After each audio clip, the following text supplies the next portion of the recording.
लेके हम बहुत सारी बातें सुनते आए हैं, फैमिली से, सोसाइटी से एंड सोशल मीडिया से। लेकिन आज हम एक्सेप्शन नहीं, फैक्ट्स पर बात करेंगे IVF एक्सपर्ट नेहा मैम के साथ। मैं हूँ रोशनी और आज हम रियल लाइफ क्वेश्चंस लेकर आए हैं PCOS, IVF, लाइफस्टाइल और फर्टिलिटी को लेकर, जो हर young couple, men and women को समझना चाहिए। So come let's start. Hi ma'am, how are you? Hello, good. I'm good. How are you? I'm also fine. Thank you for asking. So ma'am, as we can see today girls are career focused, right? तो उन लोगों की marriages भी काफ़ी delay हो जा रही हैं। तो how does it affect the fertility? देखिए, इसमें क्या होता है कि ये बहुत नोन फैक्ट है। हमारे पुराने लोग भी ये कहते थे कि सबसे अच्छा टाइम कंसीव करने का होता है when the woman is in her late 20s and early 30s. Okay. So anything after 24 years of age and up to 32 to 34 years of age is very good.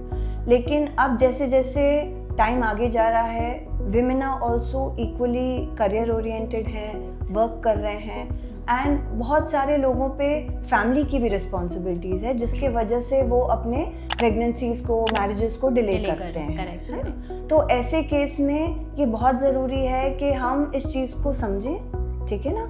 और फर्टिलिटी इस में इसलिए affect होती है क्योंकि जैसे जैसे एक गर्ल एज करती है, उसके जो एग का रिजर्व होता है, जिसे हम ओवेरियन रिजर्व कहते हैं, वो डिमिनिश होता जाता है। Okay, and then along with that body में बहुत सारे ऐसे चेंजेस आते जाते हैं, स्पेशली जो रिप्रोडक्टिव सिस्टम होता है एक फीमेल का, उसमें बहुत सारे ऐसे चेंजेस आते हैं जो ओवरऑल फर्टिलिटी को हैम्पर करते हैं, इम्पैक्ट करते हैं।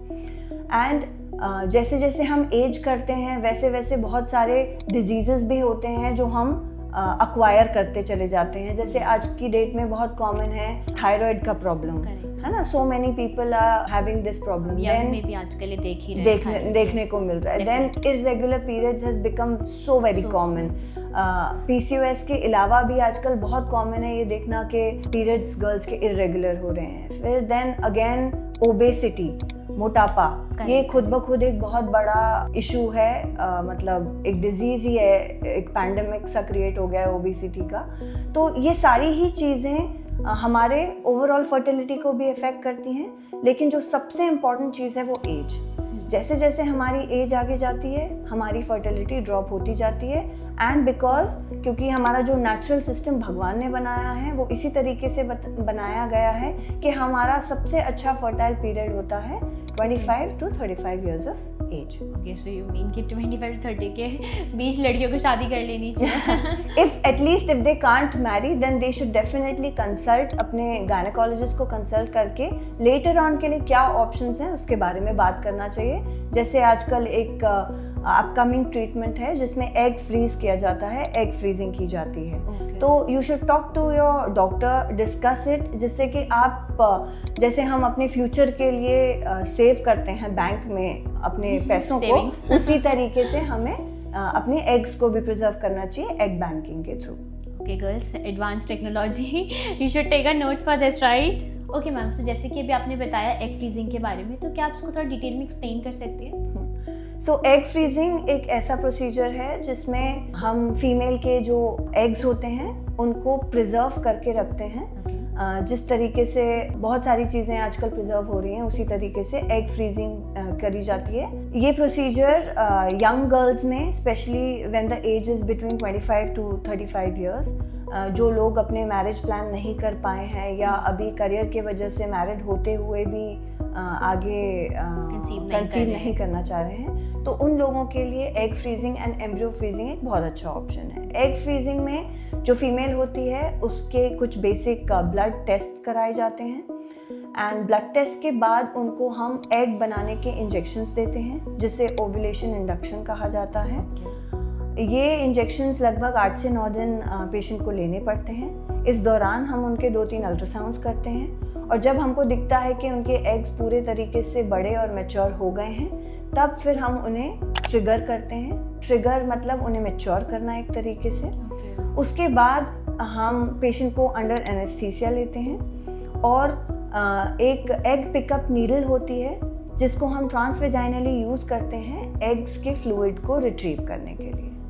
अब इस प्रोसेस से हमें जितने भी हेल्दी oocytes होते हैं जो उस पूरे 10 डेज़ के स्टिमुलेशन के दौरान बनते हैं, उनको हम रिट्रीव कर लेते हैं और उनको एक फ्रीजिंग प्रोसेस के माध्यम से फ्रीज करके स्टोर कर लिया जाता है। अब इसका ये एडवांटेज होता है कि यदि आप आज से 4 साल या 5 साल बाद अपनी प्रेगनेंसी प्लान करना चाहते हैं and because of the age and because of various other factors जो टाइम के साथ निकलते चले जाते हैं, तो अब हम जब इन्हें यूज़ करना चाहते हैं तो हम इन एग्स को, ये जो यंग एग्स थे हमारे 5 साल पहले के जो एग्स थे, इनको हम यूज़ कर सकते हैं अपनी प्रेगनेंसी को प्लान करने के लिए IVF के माध्यम से। तो ये एक बहुत बड़ा साइंस का ब्लेसिंग है गर्ल्स के लिए स्पेशली, है ना, जो हम जो लेट प्रेगनेंसीज प्लान करती हैं उसमें ये उनको मदद करता है। अब जिस तरीके से egg freezing is generally advocated in women जो अनमैरिड हो, उसी तरीके से एम्ब्रियो फ्रीजिंग होती है जो उन लोगों में एडवोकेट की जाती है जो मैरिड हैं लेकिन फिर भी प्रेगनेंसी अभी जल्दी नहीं प्लान करना चाहते।